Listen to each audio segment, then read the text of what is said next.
I am creating a real game in Unreal Engine. Is Unreal Engine good for making 2D games? No.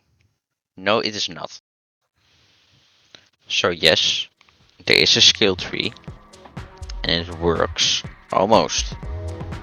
So that's what we're gonna do right now. Gonna fix the skill tree because as you see it works mostly.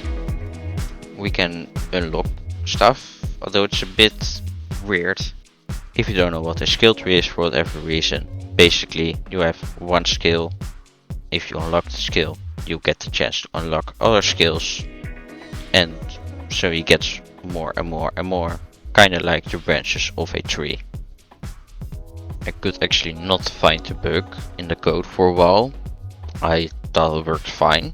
We have multiple skill trees which you can switch between, but it turns out to be exactly the problem. If you switch too fast, it tries to load multiple at the same time, and skills overlap and try to adjust their place so they won't overlap, which doesn't work because it deletes the old ones and then the new ones remain, but they are in the adjusted places. So that's why it tends to look very weird if you switch between the skill trees. How do we fix this? Quite simple. Create a variable that checks is the skill tree done creating. If it has, then create a new one. If it hasn't, then don't create a new one. And with just this little change, it will already look 10 times better. It looks more like a skill tree, still a tiny one.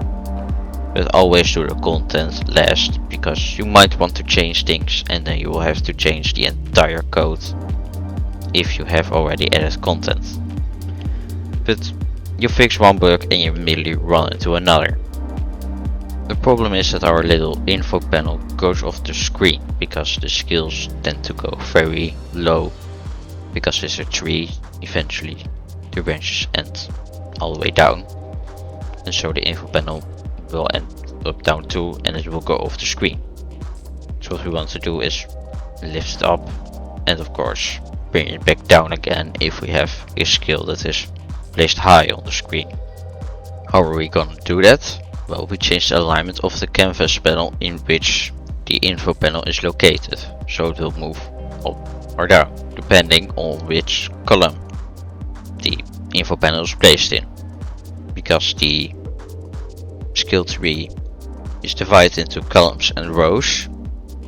So if we have the info panel in row 5 out of the 10, that means it will be exactly in the center. But if it's in row 10, it will be all the way down and it will go off screen. The code will check for the row in which the info panel is located. If it's above the half of the amount of rows, so it's above, if it's once again 10, it's above 5, so 6, 7, 8, 9 or 10, then it will be moved up. And upon testing you can see that if we are above half of the skill tree, it will just display normal, but if we go down, it will actually move a bit up, so it is impossible to go off screen. And we can always unlock skills.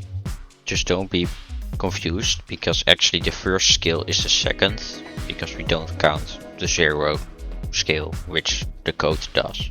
And I know this is already way too much for you all to handle. Your attention span can't keep up with all the long codes and it's way too much. So here's 8 seconds of epic combat.